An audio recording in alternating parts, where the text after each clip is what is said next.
शादी हो गई थी। एक बेटी की शादी हुई थी, उनके घर जो छाता बेचा करते थे, छाता बनाते थे, छाता बेचते थे, उनकी बहुत बड़ी दुकान थी, बड़ा सा व्यापार था। दूसरी बेटी की शादी हुई थी जो नूडल्स बनाते थे, नूडल बेचते थे, या फिर दूसरे शब्दों में कह दो, नूडल्स की बात ना समझ में आया तो मिट्टी के बर्तन बनाते थे, मिट्टी के बर्तन बनाते थे, पकाते थे, सुखाते थे, पकाते थे, बेचते थे, अच्छा सा व्यापार चलता था। जब मौसम खुल जाता था, धूप होती थी, बहुत रोने लगती थी, इतनी धूप हो रही है, इतना मौसम खुला हुआ है, मेरे बेटी की छाते कैसे बिकेंगे, बहुत रोती थी। और जब बरसात का मौसम आ जाता था, मौसम बिगड़ जाता था, बदल जाता था, फिर रोती थी, मिट्टी के बर्तन कैसे सूखेंगे, कैसे पकेंगे, कैसे बिकेंगे। मौसम सही हो तो रोए, मौसम बदले तो रोए। गांव वालों ने क्या कहा, रोने वाली बुढ़िया क्या नाम रख दिए, रोने वाली बुढ़िया। बहुत दिन बीत गए, गांव में एक सन्यासी आए, संत आए। गांव वालों ने कहा, माता जी आप बहुत दुखी रहती, हर समय रोती रहती, जाओ सन्यासी के पास में अपनी समस्या रखो, हो सकता है कोई समाधान दे दे, कोई मंत्र बता दे। उसने कहा बात तो सही है, संत बड़े परमार्थी होते हैं। गए वो सन्यासी के पास अपनी बात कहने के लिए। उसने कहा, महाराज जी मैं हर समय रोती रहती हूँ, बहुत दुखी रहती हूँ। क्या बात है, बताती है, इसलिए मैं रोती हूँ। उनकी बातों को सुनकर के वो संत तो बहुत हंसे। पहले आप हंस रहे हैं? उसने कहा, अरे तुम भी हंस सकते हो, बड़ा सरल है, बताओ महाराज कौन उपाय है। उसने कहा, एक काम करो, जब मौसम बदले, मौसम में बारिश की संभावना बढ़े, बादल आ जाए, मौसम बदल जाए, खूब हंसना। क्यों? क्योंकि अब छाता खूब बिकने वाले हैं, खूब छाता बिकने वाला है। और जब मौसम खुल जाए, धूप हो जाए बढ़िया से, खूब हंसना, क्योंकि अब तो मिट्टी के बर्तन बढ़िया पकेंगे, बढ़िया सूखेंगे, और बढ़िया, और हंसते रहना। ये बात समझ में आ गई। मौसम चाहे जैसा भी हो, हर स्थिति में वो हंसने लग गई। अब उनका जीवन कैसे बीतने लगा, हंसते हंसते। गांव वालों ने क्या कहना शुरू कर दिया, हंसने वाली बुढ़िया। अच्छा क्या बदला, समझ रहे हैं ना? मौसम नहीं बदला, व्यवसाय नहीं बदला, लोग नहीं बदले, वो उनका सोचने का ढंग बदल गया। तो रोना कहां से हो गया, रोना हंसने में बदल गया। मैं यही कहना चाहता हूं, आप जो सोचने का जो गलत एंगल है, हो सकता है आप जिसमें बहुत सारी गलतियां देख रहे हो, कुछ अच्छाइयां भी होगी। और होता है जब भी लड़ाई हो, चाहे पति पत्नी हो, जब लड़ाई होगी ना, और कहीं मन मुटाव है और 2 दिन बात ना हो, सारी गलतियां याद आने लगती है एक दूसरे की।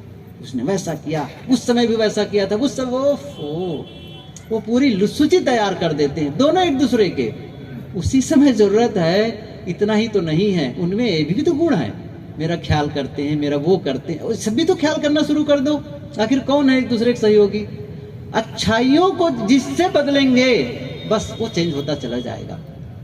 मैं ये कह रहा था कि जीवन प्रबंधन का मतलब है आप अपने स्वास्थ्य का भी ध्यान रखें, संबंधों का भी ध्यान रखें, अपनी समृद्धि का भी ध्यान रखें। ऐसा ना हो कि सबको ध्यान रखे और धन ही ना हो घर में, कौन कमाएगा? आप ही तो कमाएंगे।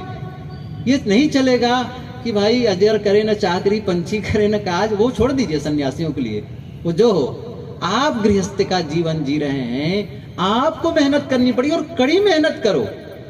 ये ध्यान दो, हमेशा मेहनत करो ठीक से, इतना धन अर्जन कर लो कि आपके परिवार आराम से रह सके। ये ना सोचना पड़े बच्चों की फीस कहां से दूं, ये ना सोचना पड़े कि बिजली बिल कहां से बढ़ाऊं। अरे आप जब इतनी हिम्मत नहीं थी तो परिवार ही क्यों बढ़ाए? आपको पहले कमाना सीखना चाहिए, और सही माता पिता को भी चाहिए।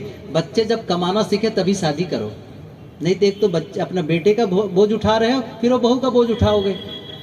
तरीका तो यही होना चाहिए ना। इसलिए कमाना शुरू करो, ये ध्यान दो। तो वो, और साथ साथ में मन की शांति, मन प्रसन्न और शांत रहे, ये ध्यान दो। जिसका मन उलझा हुआ है, जिसका मन क्लेश में है, वो नरक में जी रहा है। जिसका मन प्रसन्न है, जिसका मन आनंदित है, खुश है, हर परिस्थिति में खुश है, अपनों के बीच खुश है, शिकायत रहित मन, क्लेश रहित मन, शौक करो मैं सुखी जीवन जीऊंगा, मैं बढ़िया जीवन जीने के लिए। मैं कई बार कहता हूँ, सत्संग में कितनी बार कहा, योजना बनाते हैं आप लोग। योजना किसकी योजना बनाते हैं? सुंदर मकान बनाने की योजना बनाते हैं, व्यापार करने की योजना बनाते हैं, दुकान को विस्तार करने की योजना बनाते हैं, कहीं घूमने फिरने की योजना बनाते हैं, बाल बच्चों को पढ़ाने की योजना बनाते हैं, बाल बच्चों की शादी की योजना बनाते हैं। एक योजना और बना लो। कौन सी? सुख शांति से जीवन जीने की। बस बैठो, घर भर के लोग बैठ जाओ, पति पत्नी बैठ लो अपने से। मैं कितनी बार बच्चों से कहता हूँ, स्टूडेंट्स को जब उनके सामने बोलना होता है, तो एक अच्छे स्टूडेंट, एक अच्छे इंसान की आदत लिख लो। क्या होगा? लिख लो एक लिस्ट, अच्छा आदमी या अच्छा स्टूडेंट्स, कोई भी नाम लिख लो, एक अच्छा विद्यार्थी, और उसकी सूची बना लो। पहला नाम पहला लिख लो कि सुबह जो 9 बजे उठे वो अच्छा विद्यार्थी है। तो कहते 9 बजे कैसे? अच्छा तो जानते हो, उसको लिखो। फिर कौन सा वाला है? 9 बजे वाला अच्छा नहीं होगा ना, तो कौन सा अच्छा होगा? लिखो उसको। जो गुटखा तंबाकू खाने वाला है वो अच्छा आदमी है। तो कहे नहीं ये नहीं है। अच्छा तो कौन सा है? नहीं खाता वो, तो लिख लो उस चीज को। सुबह कितने बजे उठे, मोबाइल कितने घंटे देखना है, ये सारी चीज को देख लो। अब जीवन को उसमें ढालना शुरू करो। पहले सांचा तो बनाओ। मकान का जब नक्शा बना लेते हो तभी मकान अच्छा बनता है। जीवन का तो नक्शा बनाया ही नहीं गया है, कैसे जीना है, कभी तय ही नहीं किया गया है कि मुझे इस रास्ते से चलना है। कोई कटु बोले, कोई गाली दे, तब क्या करना है? मैं भी गाली दे दूं, मैं भी उनके साथ छल कपट कर दूं, फिर क्या मतलब निकला? जीवन ऐसे नहीं बनता है। कोई गाली दे दे और आप शांत रह गए, जीवन इससे बनता है। किसी ने कंजूसी का व्यवहार किया, आपने उदारता का व्यवहार किया, जीवन इससे बनता है। नहीं तो क्या हुआ? जैसे को तैसा हो, तो वैसे ही हो गया। फिर वो नादान, वो ना समझ, हम भी ना समझी भरा व्यवहार कर रहे हैं, हम भी नादानी वाला व्यवहार कर रहे हैं, तब फिर क्या मतलब निकला? नहीं, उदारता से। दूसरा घृणा कर रहा है, आप प्रेम करो। ये कठिन तो है, लेकिन इतना सरल होता तो कोई भी कर लेता। गुरुदेव जी कहा करते थे, सहजे गुड़ पाके तो को न गपाके। सहज गुण मिले तो कौन न खा ले। जीवन यूं ही नहीं बन जाएगा। कोई भटका दे कि आपको ये मंत्र जप लो, ये माला जप लो, ये नदी में नहा लो, ये कर लो और जीवन अच्छा हो जाएगा, इस भटकावे भरे मत आना। तपस्या करनी पड़ती है, ये हमेशा ध्यान रखो। और यही तपस्या है। तपस्या का मतलब यही है, कोई कटु बोले शांत, ये तपस्या है, असली चीज है। ये